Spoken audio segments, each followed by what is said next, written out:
love message guys for Aries. Okay, love message today. Para sa mga umiibig ito guys. Okay, sa mga umiibig. Para to sa inyong love life. Aries. Para sa mga Aries, lalaki, babae man kayo, para to sa inyo guys. Sa mga umiibig dyan, para to sa inyo. Especially sa mga single guys, okay? Kung kayo ay may asawa na at umiibig pa kayo, is nasa sa inyo yan guys. Okay. Aries, this is your message. Love life. Sa inyo love life. I need message for Aries. Kanilang love life. I need message. Thank you. Kung anong kanilang message. Confidency guys. Confidency. Addictions are affecting your romantic life, Aries. May mga something addiction kayong kinahuhumaling. May mga addiction kayo guys. So nakaka-apekto sa inyong love life. Ano man yan? Anong klaseng addiction yan? Yung mga hindi nyo maiwasan. Yung pagsiselos. Okay. Yung sobrang pagmamahal sa sarili.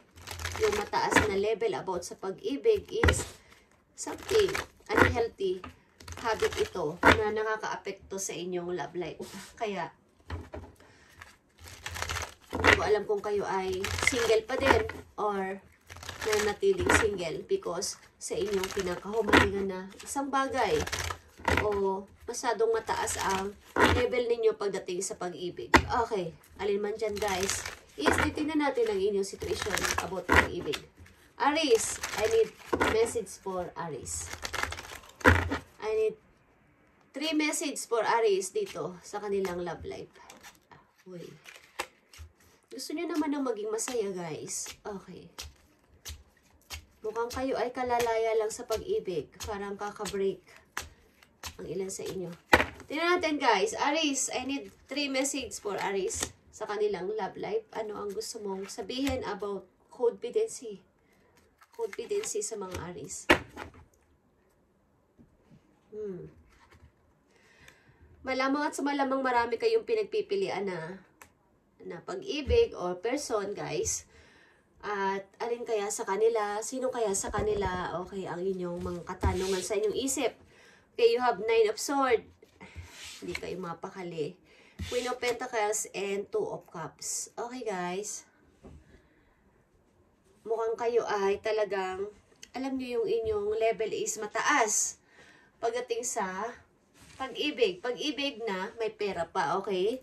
At meron kayong itinatanging person dito, guys. Meron kayong itinatanging person. At may gumugulo rin sa inyong isipan. May gumugulo rin sa inyong isipan. At the same time, meron kayong itinatanging person sa inyong heart. Okay. Tingnan natin.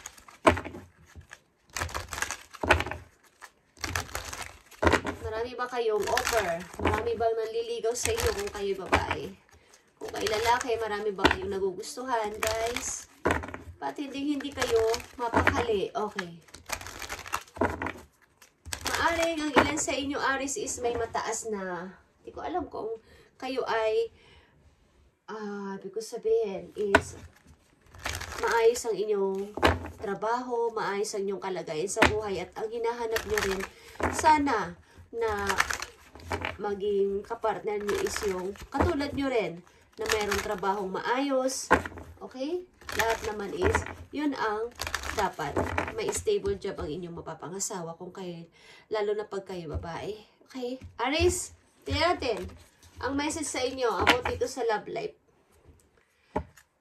Synchronicity is here. Nagkakaintindihan kayo sa inyong mga damdamin o sa inyong mga puso. Nagkakausap kayo.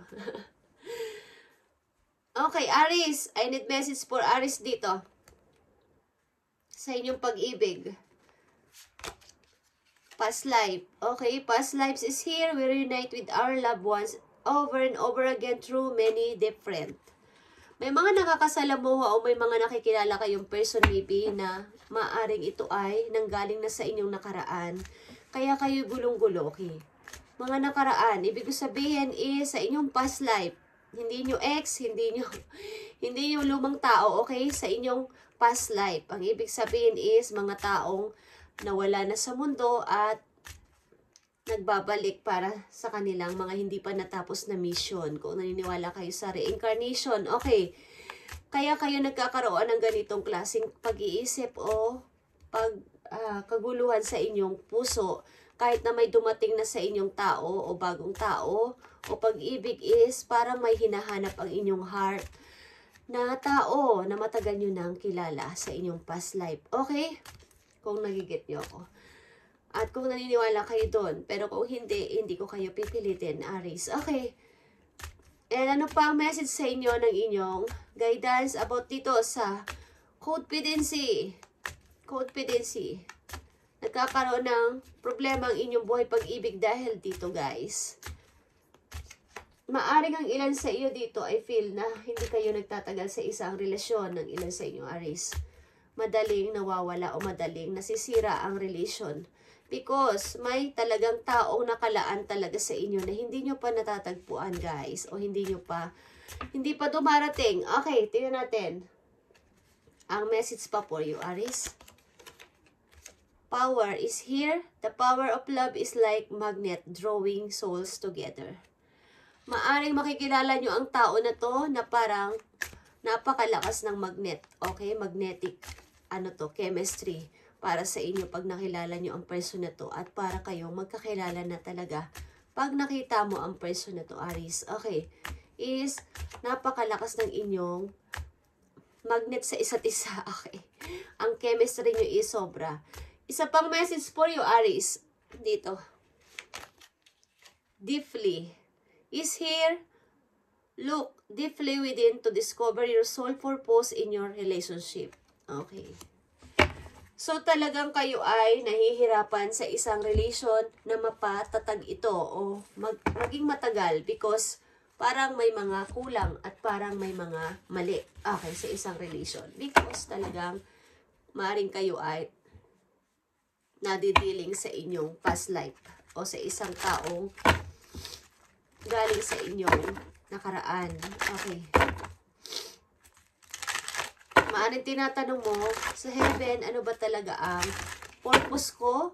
Bakit ako laging nabibigo? Bakit ako laging na-heartbroken? Okay. Maaring itanong nyo yan at pag-aralan nyo mabuti. Tanong nyo, maaring kayo ay ginigising ng inyong guidance dito na mas tumaas pa ang inyong, mag-grow pa ang inyong spiritual relationship sa Kanya at maaaring talagang nadidiling kayo sa inyong soulmate. Okay. Tingnan natin, guys, ang isang message dito about dito sa past life. Past life. Sa mga Aries, tingnan natin ang message for you. Three of Swords. Okay. Lagi kayong bigo. Lagi kayong nasasaktan. Heartbroken. Okay. Because meron kayong nakatakdang tao para sa inyo dito. Na maaaring ang tao na to is nakaranas din ng pagka-heartbroken ng mga panahon niya. Okay. Tingnan natin, guys, ang power. Power para sa mga Aries. Sa kanilang pag-ibig. Five of Swords. Okay.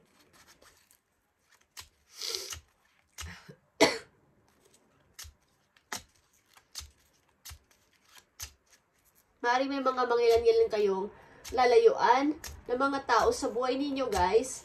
At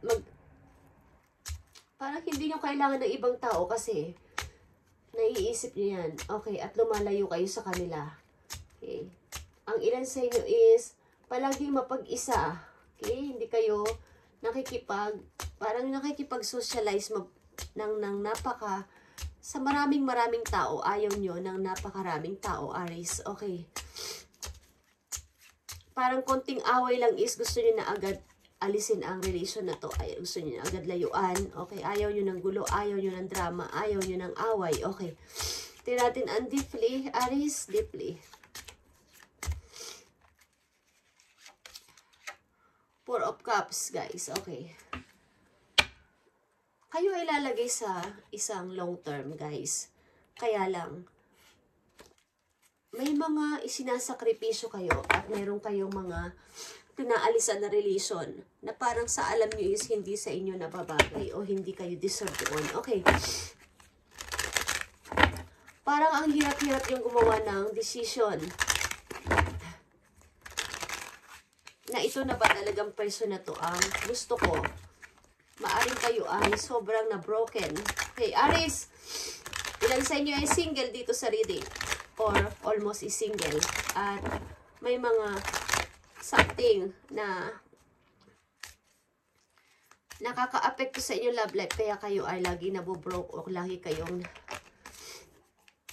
nag-iisa. Okay. Maaring mayroon kayong hinahanap na isang tao na talagang magpapapulpil sa inyong puso. Okay. Tingnan natin, guys. Ang message sa inyo ng sakaling person na paparating sa buhay ninyo, guys. Okay? Person na paparating sa mga Aries. Sapagkat ang nandito sa reading mga taong maaaring wala pang boyfriend, walang girlfriend. Okay? At na heartbroken. Okay, tingnan natin, guys.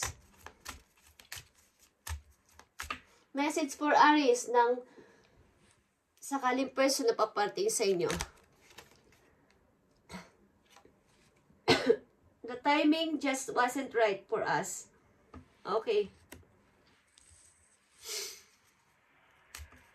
Katulad ng sinabi ko, guys, ito ay something na hinihintay nyo o naghihintayan kayong dalawa somewhere. Okay, ng person na to. Ito ay kilala mo na sa iyong nakaraan na buhay. Okay, guys.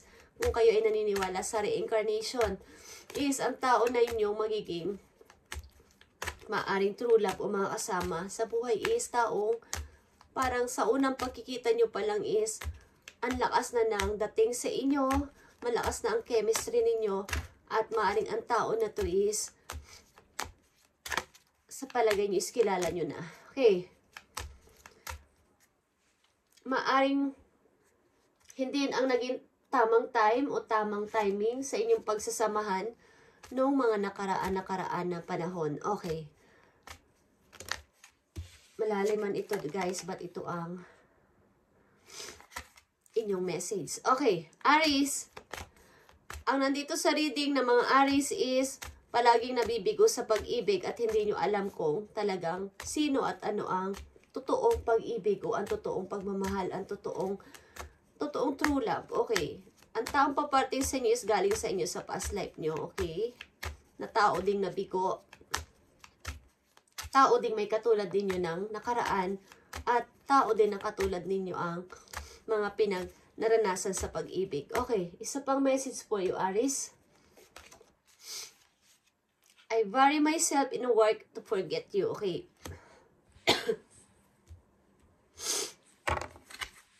Ang ilan sa inyo, guys, maybe is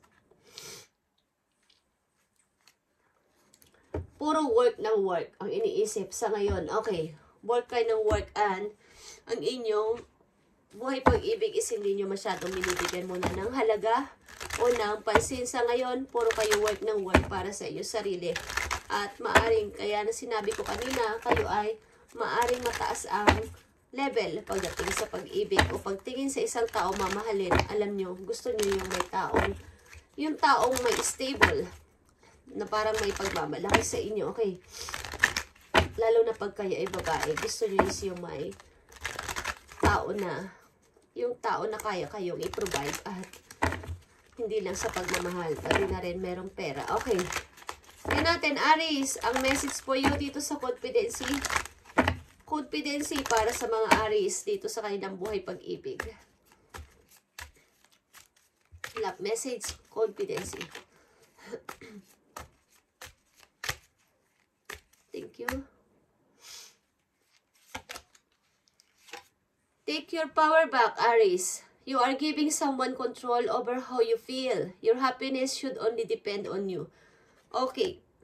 Maaring sa panahon ngayon o ngayon is talagang binibigay nyo ng pansin mo ng inyong sarili. Kaya nandito ang Confidency is this time. Binibigay nyo muna ng time o ng kakulampansin ng inyong sarili mo na at gusto nyong ibalik mo ng inyong dating kayo nung kayo ay masyadong nasaktan about sa pag-ibig na lumipas sa inyong buhay o nagdaan, something na sa inyong ex, okay, sa inyong mga nakaraang pag-ibig na kayo ay palagi nabubroke at nahihiwalay is gusto nyo muna ngayon na mapag-isa at mapag-isip-isip and open yourself to love. Parang ayaw nyo muna tumanggap ng pag-ibig sa ngayon at parang sa tingin nyo is takot kayo, okay?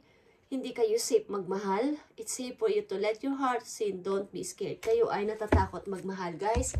Ang ilan sa inyo, Aries, ay natatakot magmahal. Okay. Ang makikilala yung tao, guys, is katulad nyo rin ng naranasan sa pag-ibig na galing sa inyong past life. Okay. Ayan. Tingnan natin ang take your back power. Take your power back. Okay.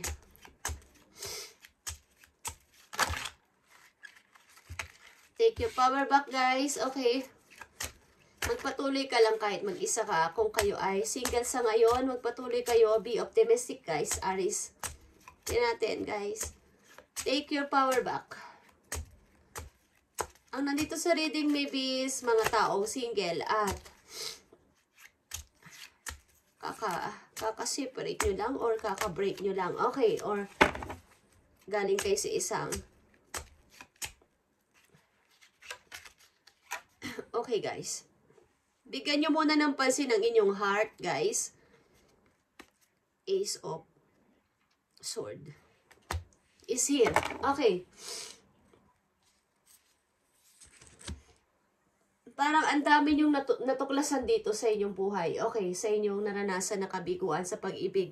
Marami kayong napag-aralan and natuklasan na kailangan ko muna bigyan ng pansin muna ang aking sarili this time and magpahinga muna. Ibalik ang aking power at ang mga nawalang energy sa akin. Okay, at maaaring kayo ay marami ng kaalaman. Kayo ay survivor dito. Okay, Ace of Sword. Marami kayong napaglagpasan dito at parang kahit may dumating na pag-ibig sa ngayon, isa tatakot kayo na magmahal muna. Okay. Thank you, Aries. At ito ang inyong message ngayon sa inyong buhay pag-ibig. Ang nandito sa reading is mga single at maaring kakabreak nyo lang o galing kayo sa isang masakit na pag-ibig o masakit na relasyon na nahiwalay kayo. Okay, lalo na sa mga galing sa kasal. Kayo ay maybe lumayo sa kasal. Okay, may nagtaksil sa inyo guys dito. At kayo ngayon ay nasa solitude mood or nag-iisip-isip. Okay. Thank you, Aries, and good luck sa inyo guys. At ipagpipray ko kayo sa inyong mga love life. Okay, sa inyong mga situation. Thank you and God bless.